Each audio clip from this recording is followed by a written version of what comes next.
Hi, everyone. I'm your host, Matt Salem, and you've tuned in to another episode of Our Best Behavior, brought to you by Behaviorally. We are the global digital first leader in providing data intelligence through our AI and tech enabled product stack to help brands own the most valuable moment in marketing, the purchase transaction. We are Behaviorally, the transaction experts. Each episode, we share insights on trending topics within our industry and of interest to our customers.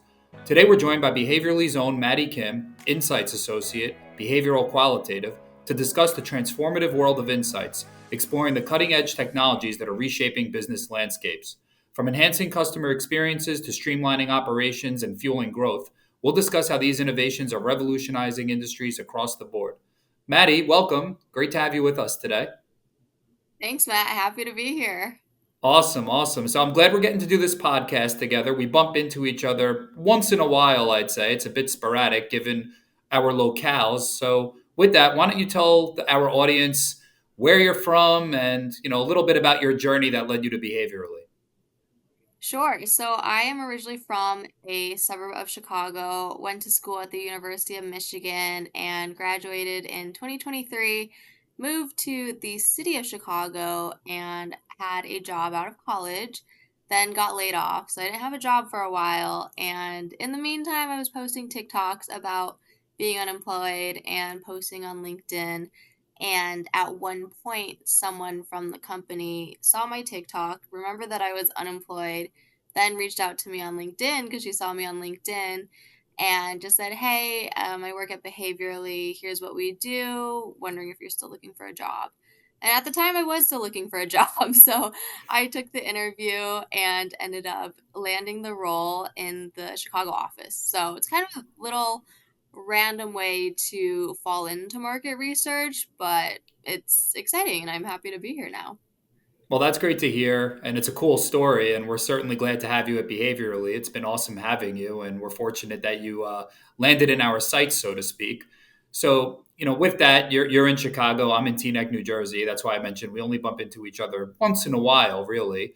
But when we do bump into each other, it's usually because you're in Teaneck and you're in our shopper lab, and that's a nice segue into what I wanted to chat with you on today, because in our shopper lab, and frankly outside of it, we have been using GLADYS, particularly with our qualitative team. And I was hoping you could get into GLADYS a bit and talk about our groundbreaking digital qualitative platform that it is.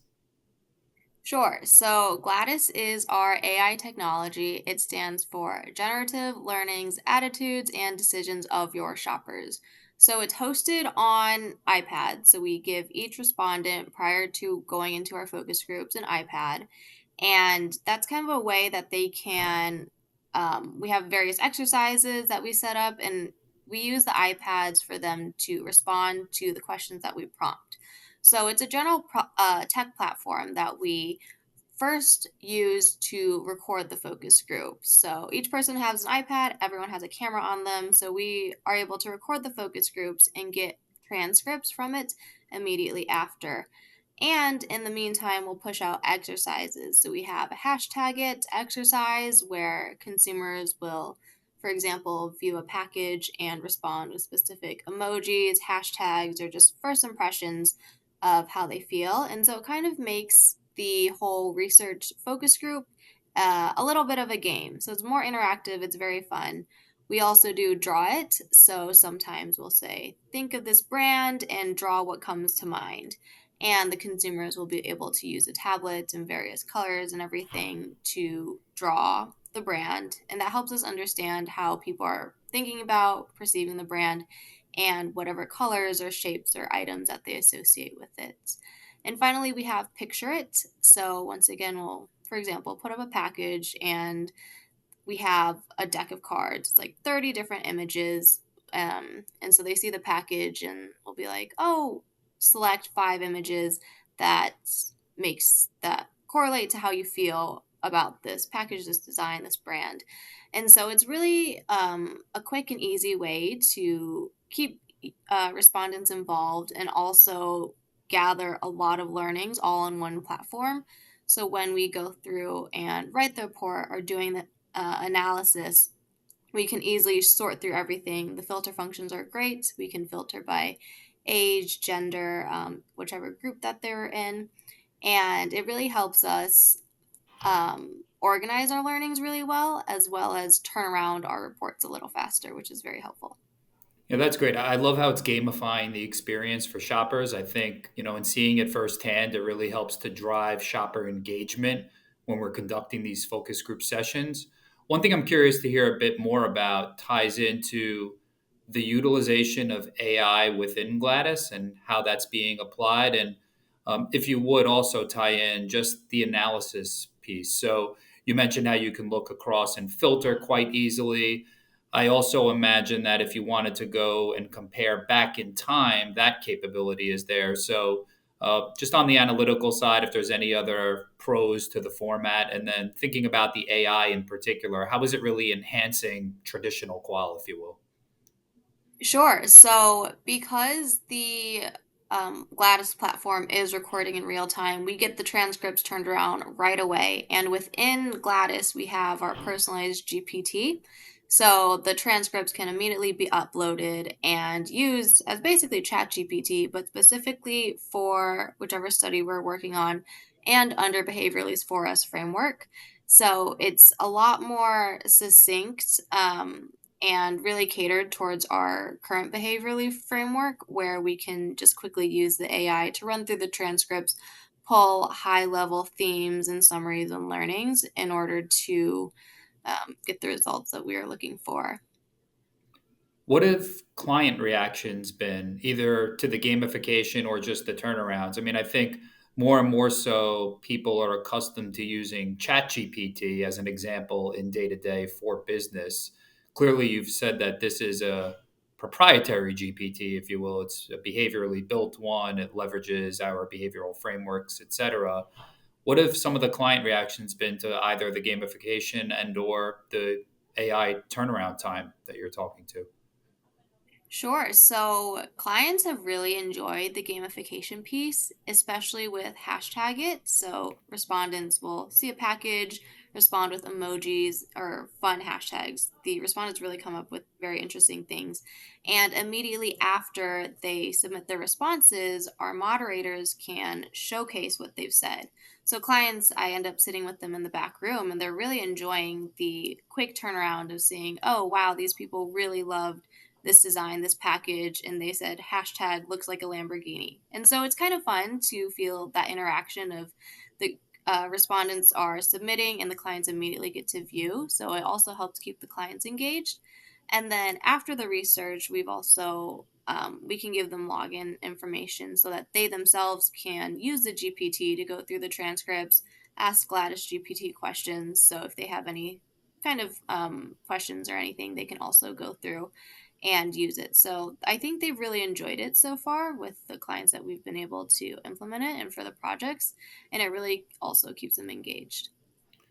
You may or may not have seen this, but I'm curious. Has there been an example of, not speaking specifically to the research per se, but just generally an aha moment where after wrapping up, say on day one, because you were able to get such a nice synopsis of what happened during the day as it ties to our frameworks, that it impacted some of the questions you would ask on day two? In other words, it helped you think about an iterative transformation, if you will, of the guide in some ways, just when thinking about design objectives or what you're speaking to within the groups?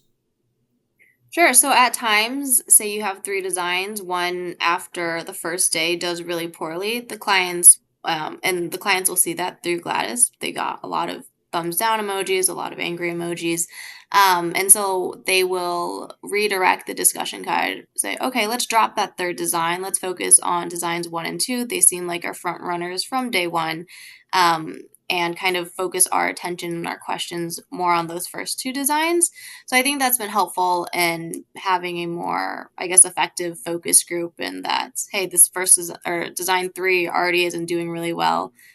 Business business day doesn't even like it. So let's kind of put that to the side and just focus on the two designs that we think may be more successful. So I think it has helped just make sure that we're not wasting time in the groups as well.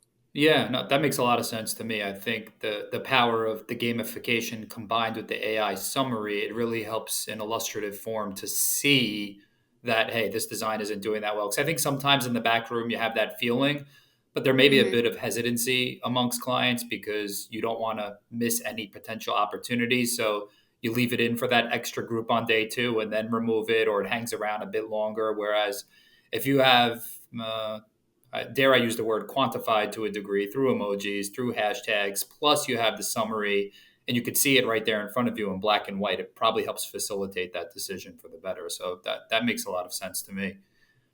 For sure. Thinking a bit more broadly around AI and your own personal utilization of AI. On the season here for Our Best Behavior, we've been speaking with a variety of people about just AI in general, different applications of AI. Obviously today with you, we're talking about GLADYS in particular and a tool that we're using at Behaviorally. But beyond that, any personal experiences with AI, whether that's GLaDOS itself or perhaps beyond, if it's ChatGPT, if it's something else, how are you using AI? Do you have a favorite go-to? Maybe it's not ChatGPT, maybe it's something else.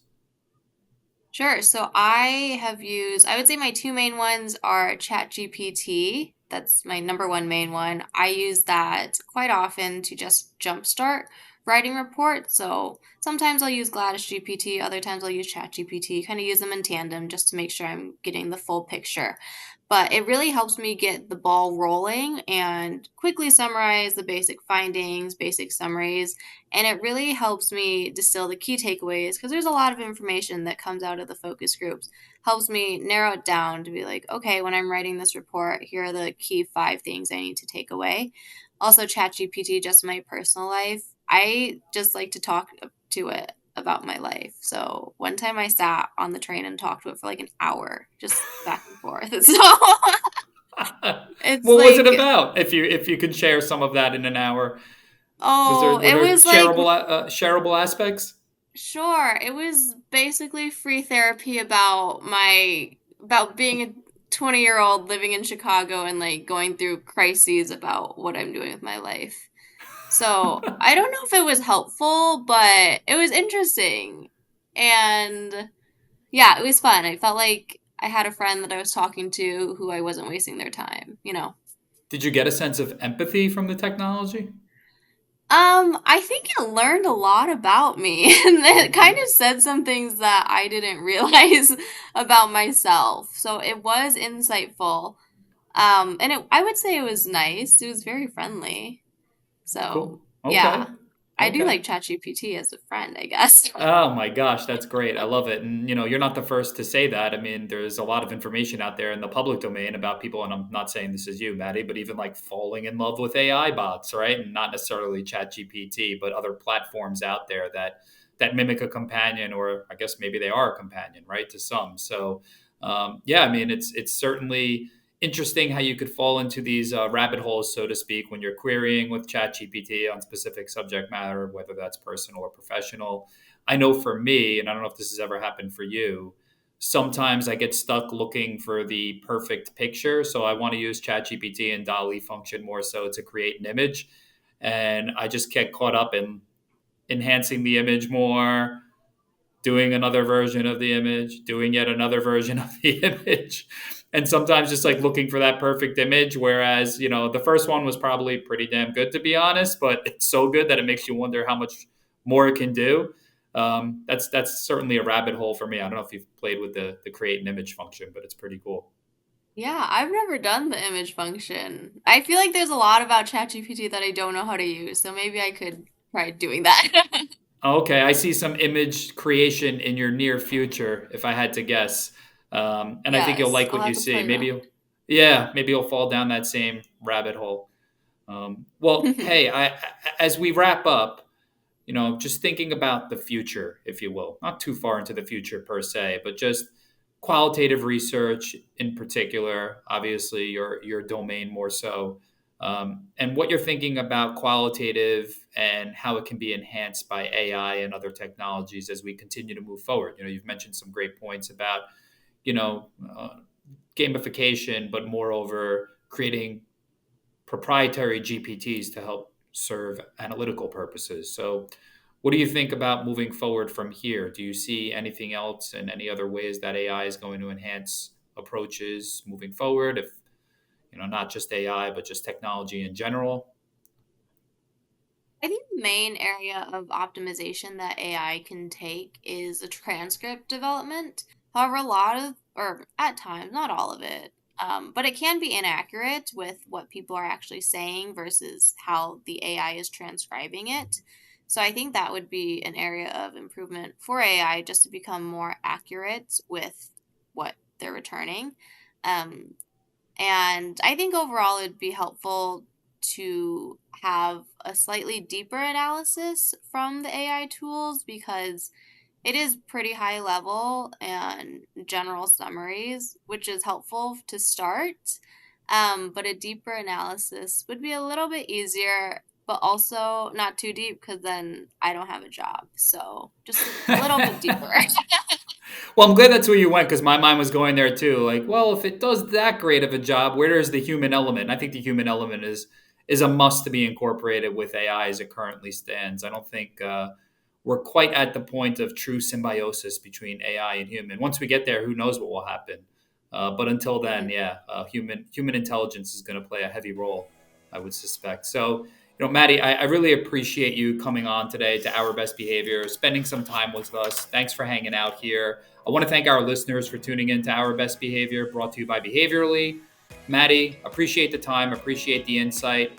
For all of you listening, be sure to check out other episodes of Our Best Behavior. You can find our podcast on our website. And with that, we'll catch you next time. Thanks, Matt.